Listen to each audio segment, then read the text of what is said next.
मुख्यमंत्री विष्णुदेव साय ने रायपुर में प्रेस कॉन्फ्रेंस के दौरान कहा कि प्रधानमंत्री नरेंद्र मोदी के नेतृत्व में जीएसटी में हुए सुधार देश के हर परिवार के लिए फायदेमंद साबित होंगे।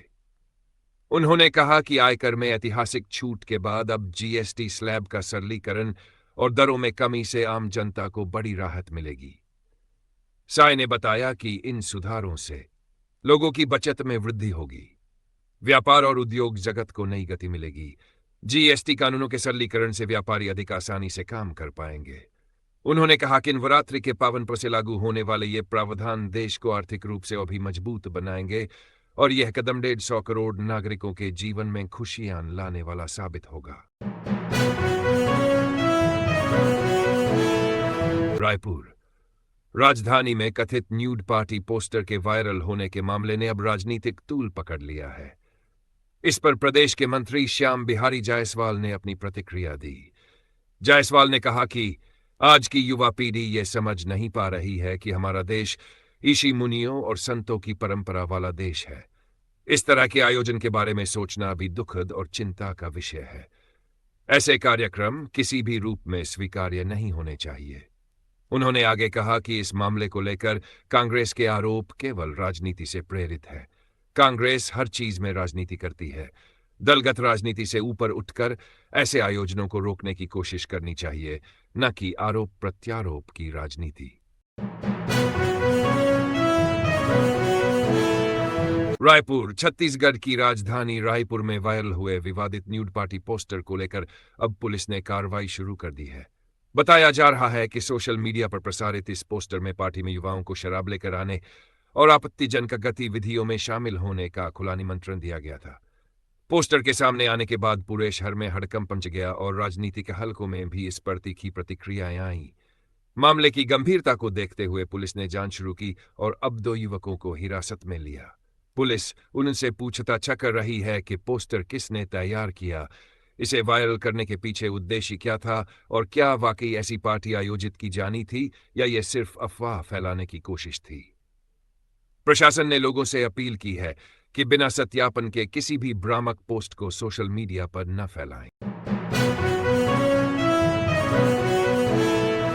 बीजापुर नक्सल एनकाउंटर अपडेट सुरेश प्रतागिरी। बीजापुर, बासागुड़ा और गंगालूर थाना क्षेत्र की सीमा पर शुक्रवार को सुरक्षा बलों और नक्सलियों के बीच मुठभेड़ हुई। इस मुठभेड़ में जवानों ने बड़ी कामयाबी हासिलियों को ढेर कर दिया। मारे गए नक्सलियों की पहचान हिडमा पोडियम और मुन्नामडकम के रूप में हुई है। दोनों नक्सलियों पर 5 लाख रुपए का इनाम घोषित था। घटनास्थल से हथियार और नक्सली सामग्री भी बरामद की गई है। छत्तीसगढ़ मेडिकल प्रवेश प्रक्रिया को लेकर बड़ी खबर है। रायपुर राज्य सरकार ने नीट यूजी और पीजी एडमिशन के नियमों में बदलाव का फैसला लिया है। अब तक मेडिकल कॉलेजों में दाखिला लेने के लिए छात्रों को 85 लाख और 85 लाख रुपए तक का बॉन्ड भरना पड़ता था, जिसे लेकर लंबे समय से विरोध हो रहा था। स्वास्थ्य मंत्री श्याम बिहारी जायसवाल ने इस मामले में पहल करते हुए कहा है कि हर वह नियम बदला जाएगा जो छात्रों के हित में नहीं है। बॉन्ड राशि से जुड़े प्रावधान में संशोधन किया जाएगा।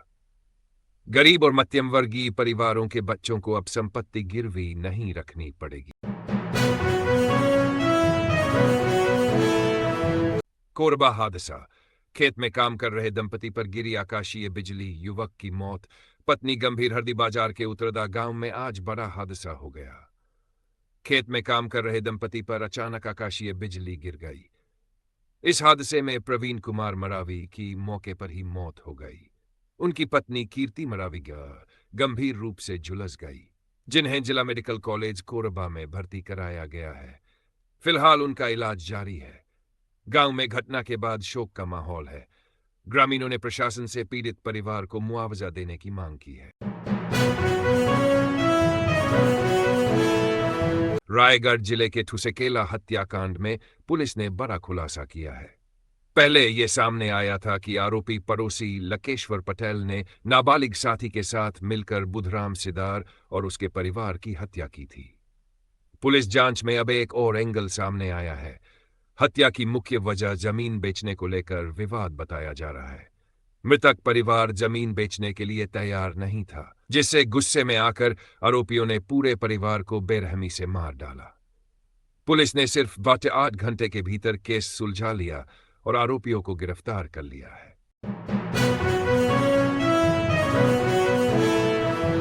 पनेजो नेहरू चिकित्सा महाविद्यालय और डॉक्टर भीमराव अंबेडकर स्मृति चिकित्सालय में कहारा लगातार प्रदेश, देश और विदेश के मरीजों का भरोसा जीत रहे हैं। हाल ही में रवांडा, ईस्ट अफ्रीका की 20 वर्षीय युवती का जनरल सर्जरी विभाग में लेफ्ट ब्रेस्ट के बिनाइन फाइब्रोएपिथेलियल ट्यूमर का सफल ऑपरेशन किया गया। ऑपरेशन जनरल सर्जरी विभागाध्यक्ष डॉ. मंजू सिन्हा के नेतृत्व में हुआ। इस सर्जरी की विशेषता यह रही कि मरीज के भविष्य के मातृत्व जीवन पर कोई प्रतिकूल असर नहीं पड़ेगा। अस्पताल की अनुभवी टीम और सरल उपचार प्रक्रिया के कारण यह संस्थान अब विदेशी मरीजों के लिए भी सबसे भरोसेमंद केंद्र बन रहा है। रायपुर के न्यू राजेंद्र नगर थाना क्षेत्र में 8 सितंबर की रात अमलीडीएस शराब भट्टी के पास 4 युवकों ने शराब के नशे में पुलिसकर्मी से गाली गलौज और मारपीट की। आरोपी अरुण चौहान, राजेश यादव उर्फ छोटू, राहुल दीवान उर्फ रामू और रविंद्र भगत ने पुलिसकर्मी को धमकाया, कटर दिखाया और वर्दी भी फाड़ दी। पुलिस ने चारों को गिरफ्तार कर न्यायालय में पेश किया है। उनके खिलाफ सरकारी काम में बाधा, गाली गलौज, जान से मारने की धमकी और मारपीट की धाराओं में अपराध दर्ज हुआ है। खबर बिलासपुर, रतनपुर थाना पुलिस ने मवेशी तस्करी मामले में बड़ी कार्रवाई करते हुए रायपुर के वाहन मालिक को ओडिशा से गिरफ्तार किया है। आरोपी वाहन छिपकर तस्करों को गाड़ी उपलब्ध करा था। 2 दिन पहले खूंटा घाट के पास पुलिस ने 7 जली मवेशियों से भरे ट्रक और कुरैशी गैंग के एक सदस्य को पकड़ा था। पूछताछ में वाहन मालिक का नाम सामने आने पर उसे गिरफ्तार किया गया। पुलिस का कहना है कि फरार आरोपियों की तलाश जारी है और मवेशी तस्करी पर एंड टू एंड कार्रवाई की जा रही